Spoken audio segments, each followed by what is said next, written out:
Hello and welcome to my Art Nibbles art studio. Today we are going to do something a little bit unique. We won't be painting with paintbrushes, but forks! How weird is that? Well, actually it's super fun. And as you can see, your fork's probably gonna get pretty dirty. So I recommend using an old fork or even plastic forks if you don't have any that you can dedicate to art usage. So we're going to make some ink drawings using a fork. I had a ton of fun doing this project, and I know you will too. I'm excited to get started. I'll see you in the classroom. Hello, and welcome to my Art Nibbles classroom. No, we're not set up to eat today.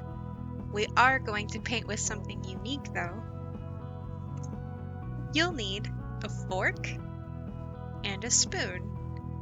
These are an old set that I use for art purposes.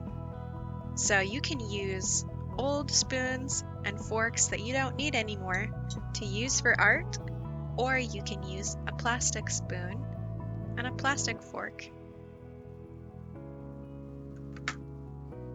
Next, you'll need your paint. It's actually going to be best if you have black India ink, but we don't always have that on hand. I recommend, if you don't have black India ink, to use acrylic paint mixed with water, or acrylic craft paint mixed with water. I'm going to be using acrylic paint mixed with water. I made a very simple way for me to make my ink. I put a little black acrylic paint in this old mason jar and some water, and just shook it up. It makes great ink.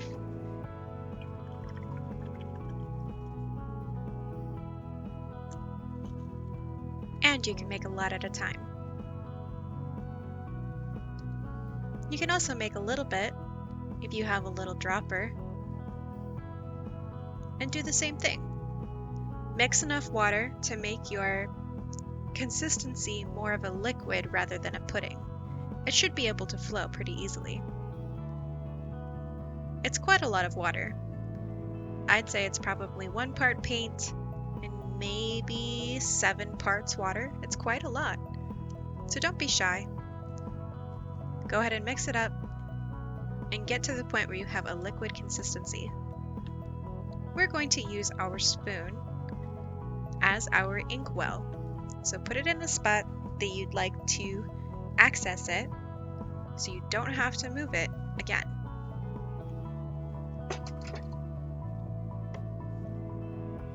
You can also use Dixie cups or other small containers for this as well.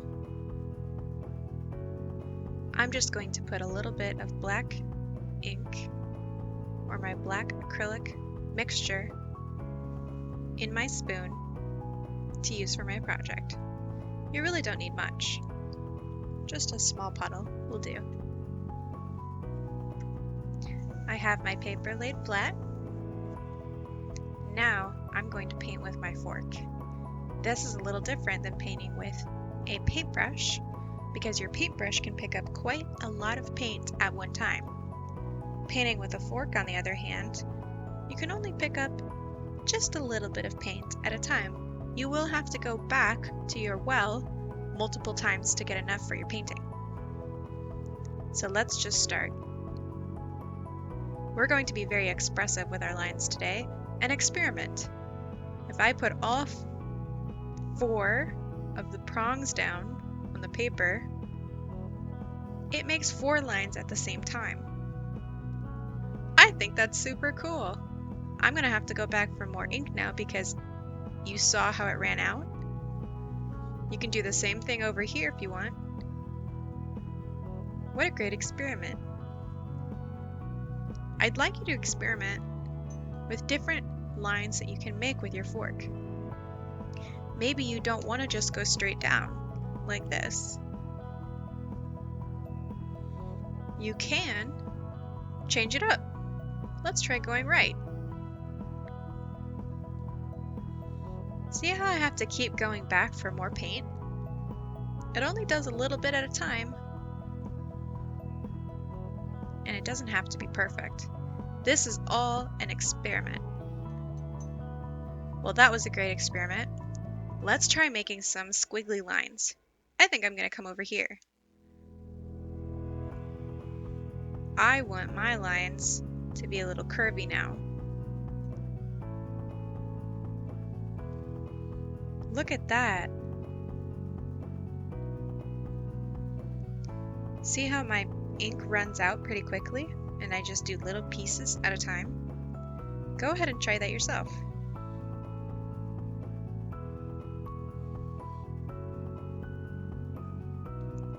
I love doing all 4 prongs down at the same time. I think it's super fun and relaxing. I think I'm going to follow that line again. I feel it's very beautiful, and I'm enjoying it. You can do your line however you'd like. This is your art project.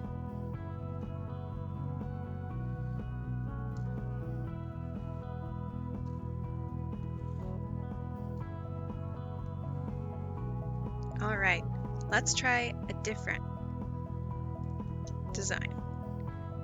Load up your fork with ink. What happens if we make a circle? We ran out of ink a little bit there. Ooh, that's cool. Let's try that again. Couldn't go all the way around, so I'm going to come back with a little bit more ink. One side of the circle, go back for more ink. The other side of the circle. Look at that, it almost looks like a slinky. I think it's super cool, so I'm going to keep doing it a little bit more. Add as many circles as you would like on your artwork.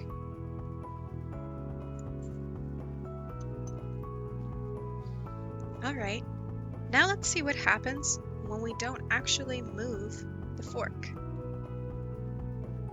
We've got little dots. How great is that? I'm just going to use it like a stamp. I can make quite a few dots. And they're all nicely lined up. But you don't have to line them up like I did. You can put them anywhere you want.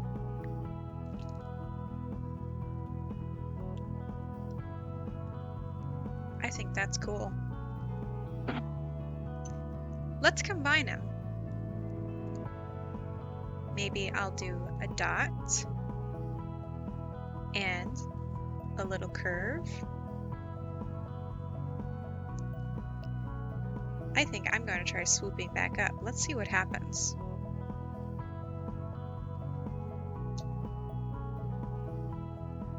Ooh, that was cool. If you want to do the same thing, hold your fork in the same position the entire time. Dot. And I curved around, but I didn't turn my fork at all. See how my fork is staying still? It's always like this. I don't twist it at any point. Now this is what creates that nice straight line up, because all of the prongs are lined up with each other. I think that's pretty. What happens if we don't use all 4 prongs at the same time? Let's do just one. Look at that. I can draw whatever I want with just one prong. Practice that.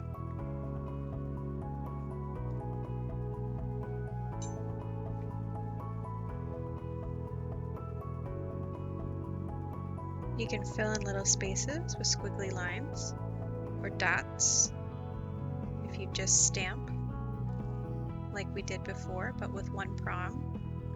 I can get into much smaller spaces now with just one.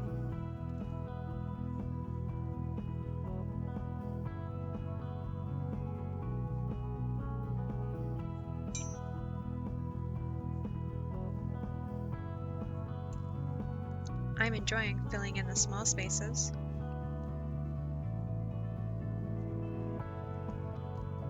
Let's go back to experimenting with all 4. What else can I do? What happens if I put my fork down and twist it? Whoa!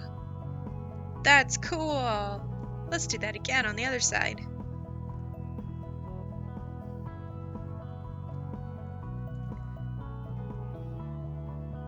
I like that. It's almost like a bullseye. How cool is that? That makes me so happy. Let's do that again. That was fun. This might take a little practice. You're gonna have to work on keeping it still in the middle and twisting it. Press pretty hard on that one side. There you go.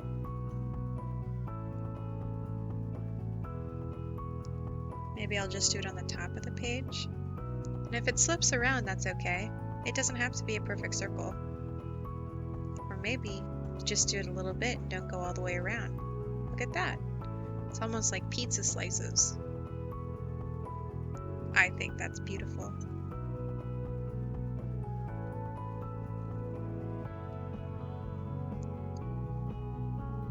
Now watch this. I can overlap other parts I've already done. See how I'm doing another layer? We did the first lines. Now we're doing some of our circles and semicircles over top.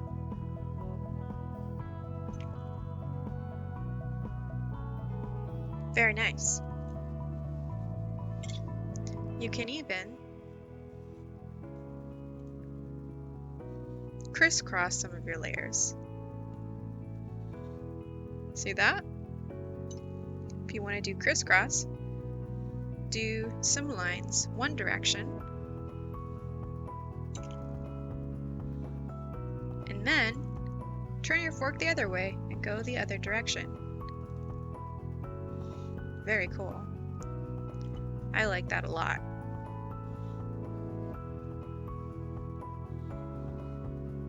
Don't be afraid to overlap where you've done some art before. I think the layering makes it look fantastic. Now experiment with filling in some of those smaller areas with one prong.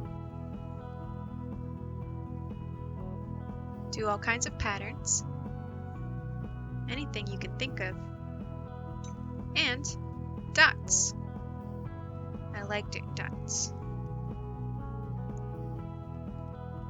However you want to do your artwork, it's going to be great.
All right. I think I'm finished with my artwork. I like how it looks. You can keep working on your artwork however long you'd like. It can be completely filled with lots of layers like I have, or maybe you don't have a lot of layering. That's okay. Your artwork is going to be different than mine, and it's going to be different than everybody else who does this. That's part of what makes this fun. Take the time to relax and just focus on your painting. Have fun, experiment, and I look forward very much to seeing the artwork that you created from this lesson. I hope you do share this on social media, either on Facebook or Instagram. If you share it on your own or on your parents', please tag me in your post so I can see the art that you made out of this lesson. I would love to see it. You can tag me at Kathleen Rowling. I'm going to look forward to seeing your art. I hope you had a lot of fun. I know I did. And I'll see you next time.